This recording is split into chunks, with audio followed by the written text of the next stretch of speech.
Hello, I'm Sachi Yanari-Rizzo, Curator Prints and Drawings at the Fort Wayne Museum of Art. Every other month, I've been presenting an in-depth discussion of a topic related to the museum's collection of works on paper. These coincide with exhibitions in the Print and Drawing Study Center that highlight themes found across the Fort Wayne Museum of Art's collection. The current exhibition is called Surrealism into Abstract Expressionism.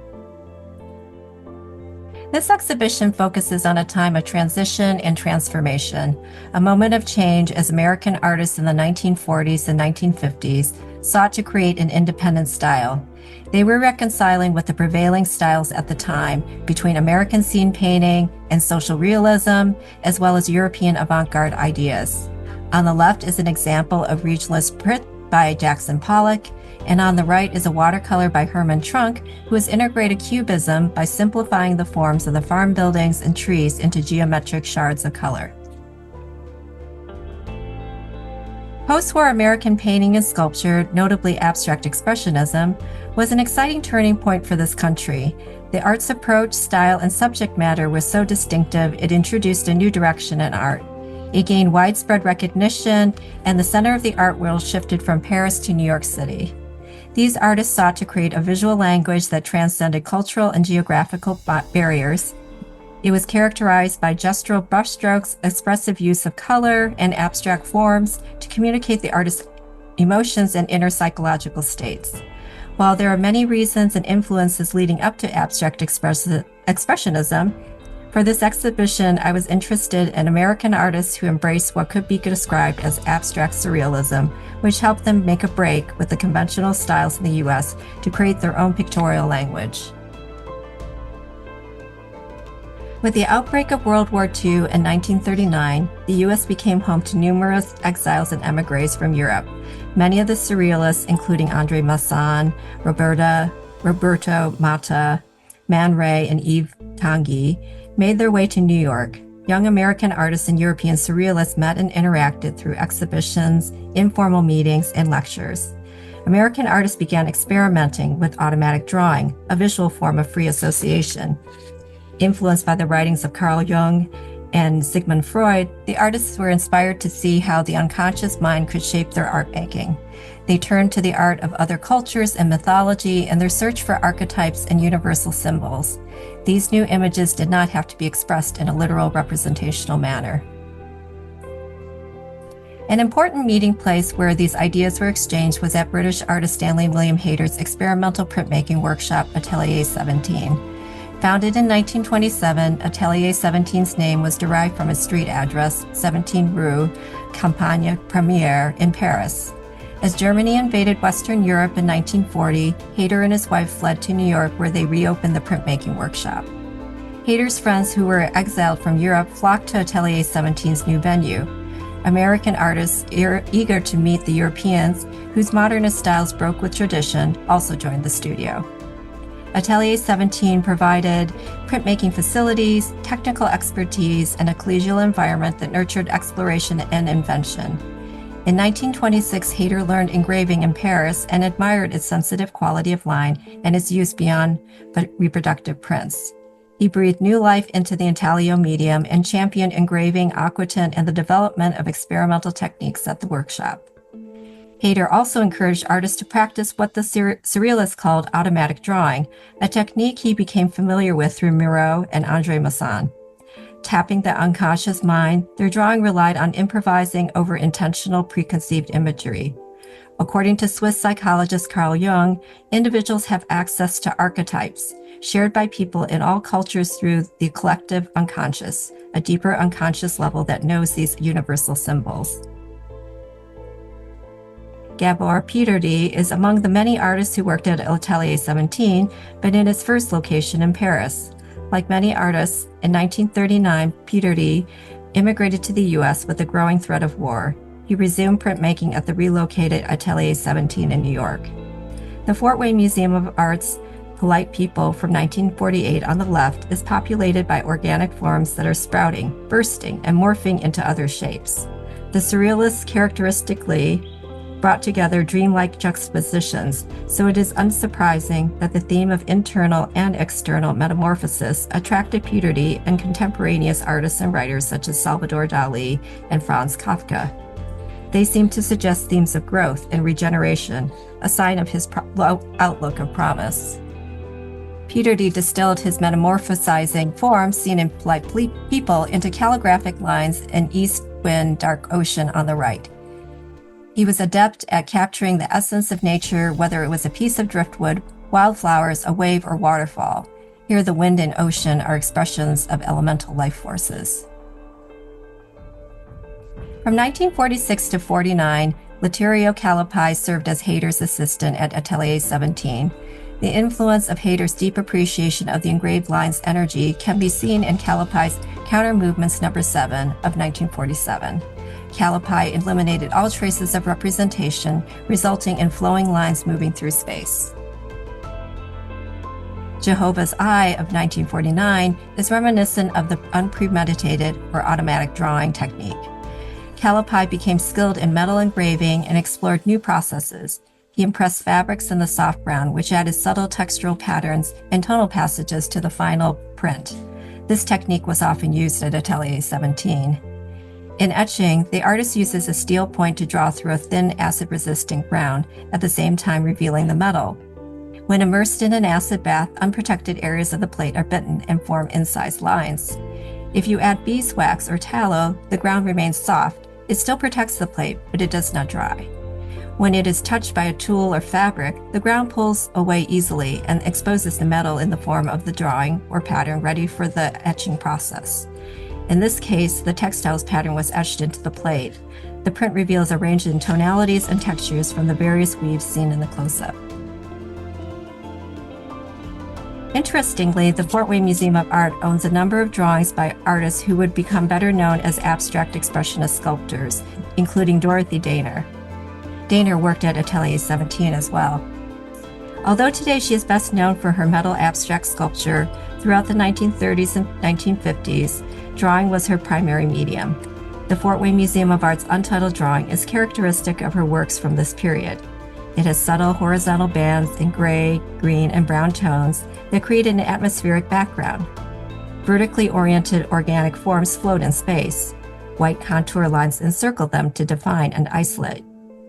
While sometimes resembling elemental seed pods or basic human forms, the motifs are nonspecific and feel ancient and totemic. Daner's biomorphic abstraction shares an affinity with artists such as Miro and her friend Mark Rothko. Many of Daner's contemporaries were influenced by Jung's concept of the collective unconscious. Inspired to create their own visual language, Jung's theory spurred them to seek out archetypal forms, primal symbols, and universal themes found in other cultures, time periods, and mythology. The naturalist illustrations of plant and animal life in art forms of nature from 1909 by German zoologist Erich Haeckel impacted Daner. Dubbed the Darwin of Germany, Haeckel discovered and identified marine and microscopic organisms from which he made precise renderings and subtle modeling.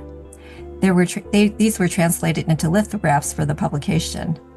Among his illustrations, the single-celled Phaeodaria bears a striking resemblance to the shapes of Daner's larger abstract figures.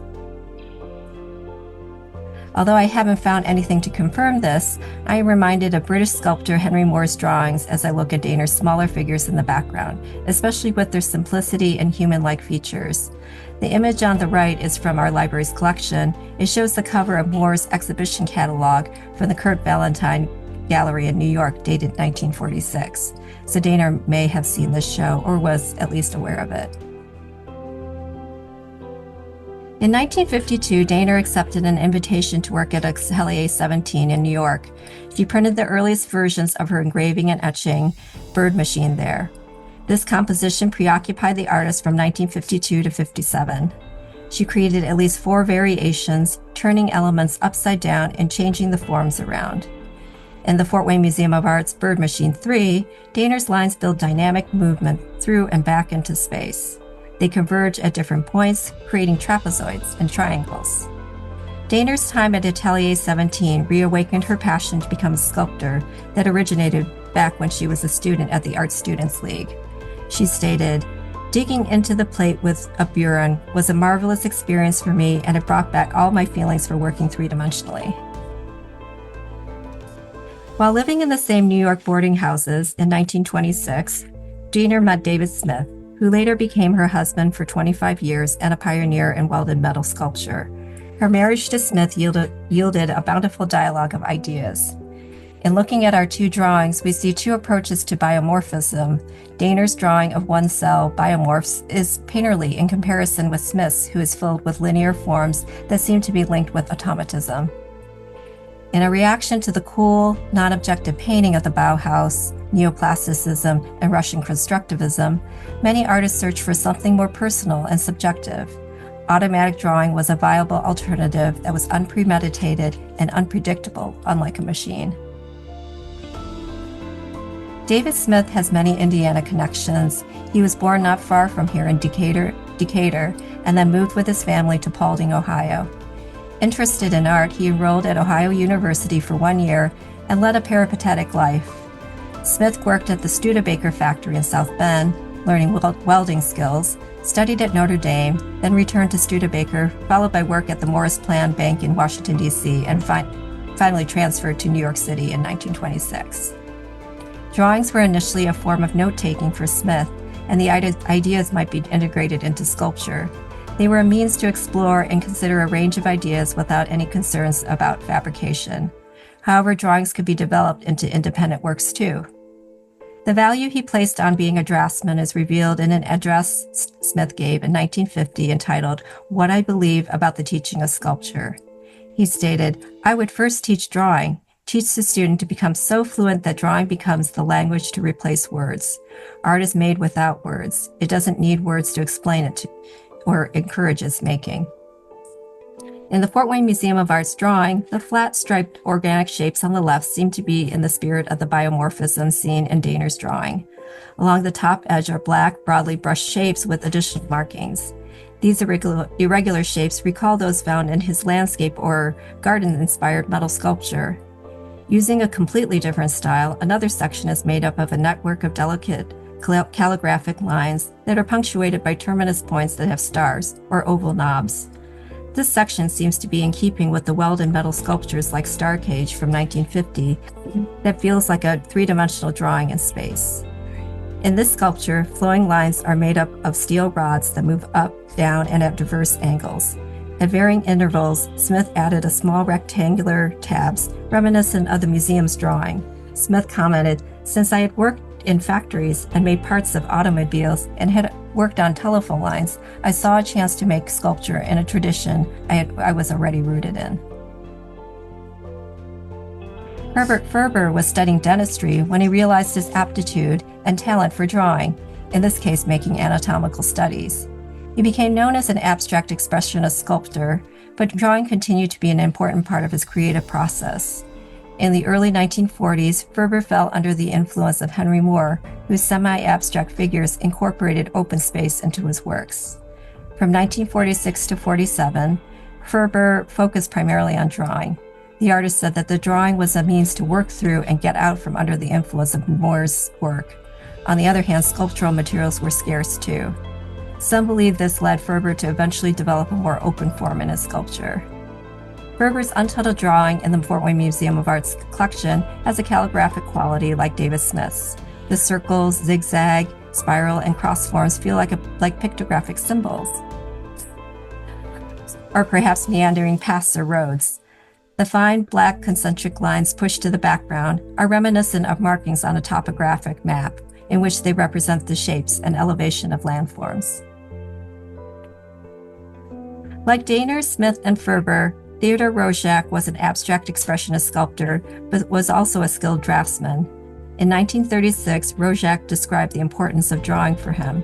He said, "It acts as an agent by which one can clarify one's thinking and distill many ideas, perhaps even improve on the work itself by making the mistakes in drawing so that the drawing becomes a filtering process and a means of selecting ideas, shapes, relationships, and even attitudes.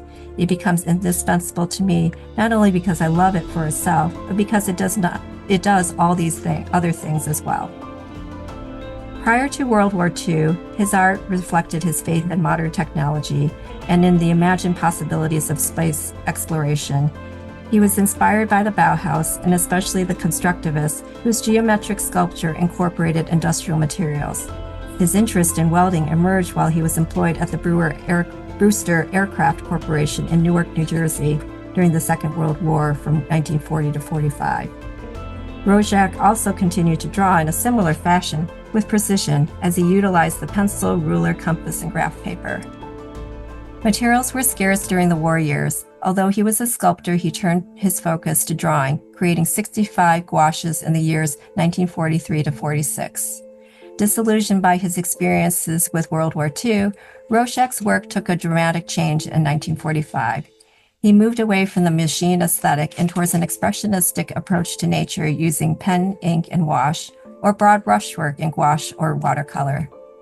Themes of his drawings called to mind verdant, organic forms and hybrid figures as primeval forces, sometimes predatory, in combat, or suggesting the regenerative power of nature.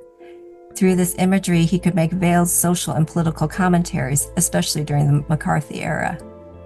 In 1952, he wrote, "The forms I find necessary to assert are meant to be blunt reminders of primordial strife and struggle, reminiscent of those brute forces that not only produce life, but in turn threaten to destroy it. I feel that, if necessary, one must be ready to summon one's total being with an all-consuming rage against those forces that are blind to the primacy of life-giving values."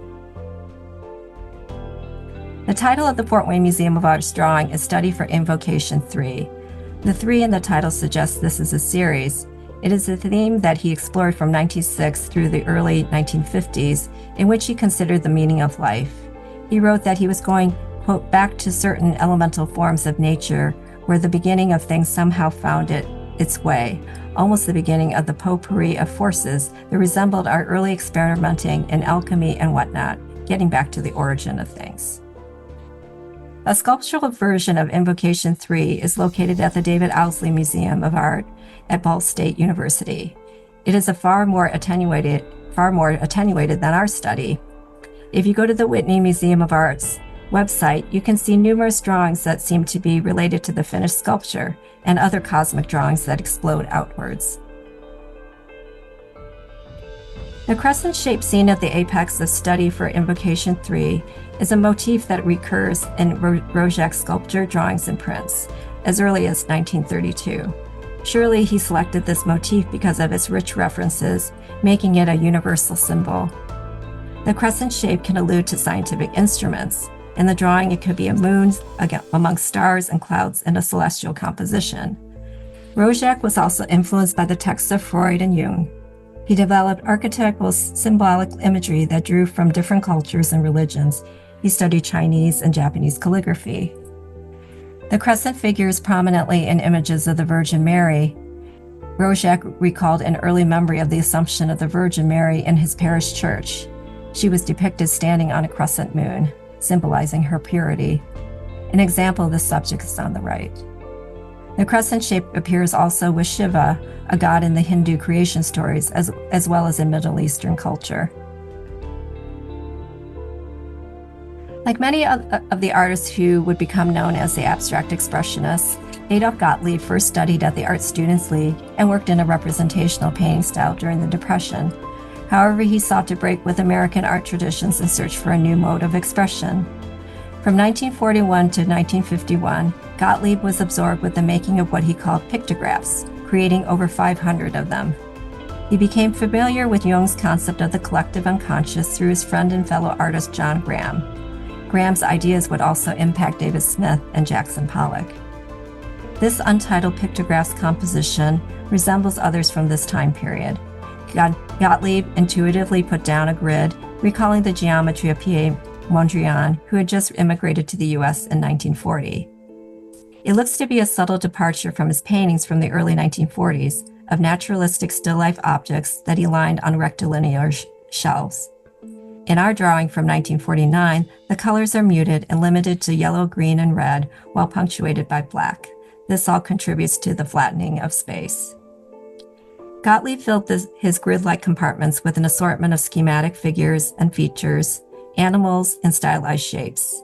These symbols felt recognizable but enigmatic, and general enough that they wouldn't relate too closely with a specific culture, which would affect its universality. The grid only used loosely isolates the images. Elements can be seen alone or morph with each other. The symbols were separated from their sources, losing their context. They became abstract signs without the original meaning. Their exact placement wasn't predetermined, but random and based on impulse instead. It was a process of free association that was inspired by Surrealism's automatic writing. Gottlieb wrote, "And then, when all of these images and symbols were combined, they could not be read like a rebus. There was no direct connection in one to the other, and a new kind of significance stemmed from this juxtaposition." His glyphs and symbols held powers of association that would vary from person to person. Here are two enigmatic examples that may share the artist's interest in symbols and signs with their calligraphic strokes. Byron Brown's drawing on the right suggests with its title, Prehistoric. Brown was a founding member of American Abstract Artists in 1935. He explored abstraction in different forms, but he said he never relinquished recognizable imagery. He explained that abstract art forms are not separated from life. On the left is a drawing by Jimmy Ernst, born in Cologne, Germany, and son of surrealist artist Max Ernst. After his parents divorced in 1922, his father moved to Paris. During visits with his father, Ernst became acquainted with surrealist writers and artists. Jimmy Ernst apprenticed at a printing firm for 3 years in Gluckstadt, learning skills in typography. Their focus was anthropological studies in Native American arts, including sand painting, kuchinas, and decorative arts. The employers helped Ernst, who was part Jewish, gain an American visa through their New York office. At age 18, Ernst emigrated from Germany to New York in 1938, just 1 week before Kristallnacht. One of his first work experiences that summer was accompanying a Barnard College anthropologist doing field work in Arizona, working with the Diné people. And some of the influence of Native American art emerged in his artwork in the 1980s. After getting settled in the U.S., Ernst requested help from the Emergency Rescue Committee to get his parents out of Paris. Max Ernst immigrated to the U.S. in 1941. His mother, who was Jewish, was sent to Auschwitz in 1944 and did not survive. Ernst's early work was created through automatic drawing, which eventually evolved into a form of abstract expressionism. The title of the Fort Wayne Museum of Art's drawing is Wild Dreams, which calls to mind the possible influence of Freud's psychoanalytic theory. Using a method of free association, people could gain access to their unconscious mind, free of inhibition. In 1941, Ernst's surrealist friend Gordon Onslow Ford lectured about opening up your cyclops eye, the third eye in the middle of your forehead, and to look inwards. Jackson Pollock's name is synonymous with abstract expressionism. He is known for his abstract paintings creating by pouring and dripping paint into intricate, interlacing lines. These were noted for their grand scale, all-over composition, and personal nature. It has been said that Pollock claimed that he had two masters, Thomas Hart Benton, the regionalist, and Stanley William Hayter. Pollock was introduced to intaglio by Hayter at Atelier 17 in New York. He made 11 engravings there between 1944 and 1945, including the plate for this print. Hayter loved engraving, despite being a laborious process involving moving a burin through metal. He suggested moving the copper plate while keeping the burin stationary, which allowed for more spontaneous gestures, though. It may seem odd that Pollock would have chosen engraving and dry point over etching. It would have been much easier to make marks through the etched ground versus moving the burin through the metal plate. However, engraving and dry point involved direct contact with the bare surface of the plate, an immediacy that may have appealed to him. Pollock never exhibited or published the prints. His widow, Lee Krasner, discovered 4 plates in his barn studio. Gabor Peterdy knew Pollock through Atelier 17 and worked to restore the plates, which were corroded and dirty. The tri-point had flattened. This print seems to be an interesting transitional piece. There are different motifs resembling pictographic figures. Pollock became familiar with Jung's writing in 1934 and saw a psychoanalyst. In addition, there are elements that connect with Pollock's strip paintings. Reminiscent of his mature paintings are the intertwining lines and the lack of a single focal point. Line, almost entirely independent of figuration, did not become the primary means of expression for Pollock until the mid-1940s. For Pollock, automatic drawing was not a means to find subject matter, but also not only a means to find subject matter, but also form, which is important in the development of abstract expressionism. Art historian Michael Fried explained, Pollock managed to free line not only from its function of representing objects in the world, but also from its task of describing the bounding shapes or images, whether abstract or representational, on the surface of the canvas. Thank you for joining me today, and please stop by the Print and Drawing Study Center to see these works in person, plus the rest of the works in the exhibition. I will be taking a break with print talks during the summer, but we'll have on view an exhibition opening July 8th. It will focus on 20th century Japanese woodblock prints, which took two divergent directions. Shin-hanga followed the traditional format, themes, and division of labor of 18th and 19th centuries. Sosaku hanga showed the influence of Western art, embracing abstraction and the concept of the artist as printmaker.